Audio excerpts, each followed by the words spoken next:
السلام علیکم ورحمۃ اللہ وبرکاتہ۔ بسم اللہ الرحمن الرحیم۔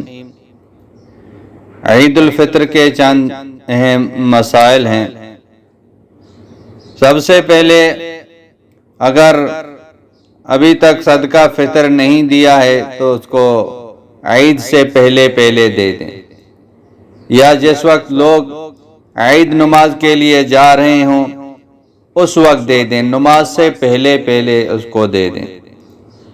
اگر نماز سے پہلے ادا نہیں کیا تو نماز کے بعد بھی ادا کرنا ہے، لیکن نماز کے بعد ادا کریں گے پھر یہ نفل شمار ہوگا اور آدمی گناہگار ہوگا، اس لیے عید کی نماز سے پہلے صدقہ فطر ادا کریں۔ اور دوسری بات، عید کی چاند رات سے پہلے عید کی مبارکباد جو لوگ دیتے ہیں اس کا شرعی حکم کیا ہے؟ عید کی مبارکباد دینا، اس کے بابرکت ہونے کی دعا دینا ہے۔ عید کے موقع پر ایک دوسرے کو مبارکباد دینا یہ جائز ہے، بلکہ مستحب عمل ہے، اور صحابہ کرام رضی اللہ تعالی عنہم ایک دوسرے کو یہ دعا دیتے تھے، تقبل اللہ منا ومنکم صالح الاعمال، اللہ تمہارے اور ہمارے نیک اعمال قبول فرمائے۔ علامہ شامی رحمۃ اللہ علیہ نے محقق ابن امیر حاج سے نقل کیا ہے کہ ہمارے شام میں لوگ ایک دوسرے کو عید مبارک کہتے ہیں، تو اس کو بھی اس دعا کے عموم میں شامل کیا جا سکتا ہے۔ اس لیے جس شخص کے اعمال قبول ہو گئے تو وہ زمانہ اس کے لیے بابرکت ہو گیا، اس لیے برکت کی دعا دینا یہ جائز ہے۔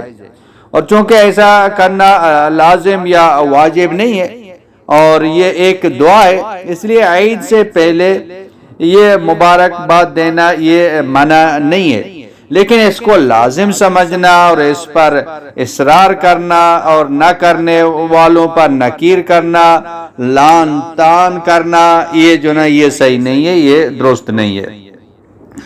اور دوسرا مسئلہ کہ عید کے نماز کے بعد معانقہ کرنا، مصافحہ کرنا، گلے لگانا، تو عیدین میں معانقہ کرنا یا عید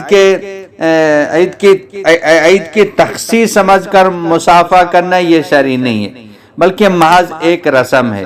اگر اس کو ضروری سمجھیں گے، معانقہ کو، مصافحہ کو، گلے ملنے کو اگر یہ ضروری سمجھیں گے تو یہ درست نہیں ہے۔ تو بعض لوگ کہتے ہیں کہ عید کے دن ہاتھ ملانا، گلے ملنا یہ کیوں منع کرتے ہیں؟ لوگ خوشی سے ہی تو ملتے ہیں۔ تو ابتدائی ملاقات کے وقت گلے ملنا اور مصافحہ کرنا یہ تو مسنون سنت ہے، لیکن یہ ابتدائی ملاقات ہو، خواہ وہ عید کا دن ہو یا کوئی اور دن ہو، اس سے کوئی منع نہیں کرتا، لیکن اپنی طرف سے مصافحہ، معانقہ اور اس کو عید کے روز کے ساتھ یا عید کے نماز کے بعد خاص کر لینا یہ صحیح نہیں ہے۔ باقی آدمی جب بھی ملے کسی کو مصافحہ کرے، اور ایک مدت کے بعد اس سے ملاقات ہوئی تو معانقہ کرے، اسے کوئی منع نہیں کرتا، لیکن اس کو عید کے دن خاص کرنا تو یہ صحیح نہیں ہے۔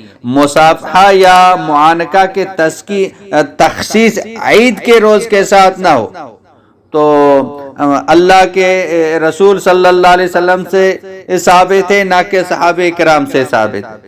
اس لیے ہمیں بھی ان کے نقش قدم پر چلتے ہوئے اس طرح کی تخصیص اور التزام سے احتراز کرنا چاہیے، ان کو ضروری نہ سمجھیں اور ان کو اس دن کے ساتھ ان کو خاص نہ کریں۔ تو اسی طرح ایک دوسرے کو عید کے دن معاف کرتے ہیں، تو معاف کرنا ٹھیک ہے، ایک دوسرے کم از کم سال میں ایک مرتبہ ایک دوسرے کو معاف تو کرتے ہیں، لیکن اس معافی کو بھی ضروری نہ سمجھیں۔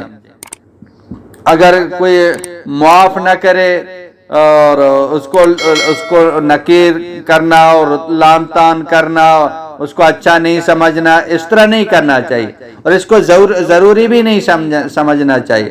اگر ایک نے کہا کہ میرے حق معاف ہیں، آپ اپنے حق معاف کر دیں، تو اس کو اگر ضروری نہیں سمجھتے، سنت نہیں سمجھتے، تو یہ بھی کر سکتے ہیں. اور ایک اور مسئلہ ہے عید کی نماز کے بعد نوافل کا جو حکم ہے. عید کے دن جو اشراق اور چاشت جو نوافل ہیں ان کا کیا حکم ہے؟ عید کے دن فجر کی نماز کا وقت داخل ہونے کے بعد سے عید کی نماز ادا کرنے تک نفل نماز ادا کرنا مطلقاً عیدگاہ ہو یا گھر ہو یا کوئی اور جگہ ہو مکروہ تحریمی ہے. اور عید کے نماز کے بعد سے اس دن کے زوال تک صرف عیدگاہ میں نماز ادا کرنا، نوافل نماز ادا کرنا یہ مکروہ ہے. جبکہ عید کے نماز کے بعد گھر میں نفل نماز ادا کرنا یہ جائز ہے. لہذا عید کے نماز کے بعد گھر آ کر اشراق اور چاشت یہ نوافل پڑھ سکتے ہیں. نوافل پڑھنا گھر میں عید کی نماز کے بعد نوافل گھر میں پڑھنا جو نا یہ جائز ہے، آپ پڑھ سکتے ہیں. واللہ اعلم بالصواب.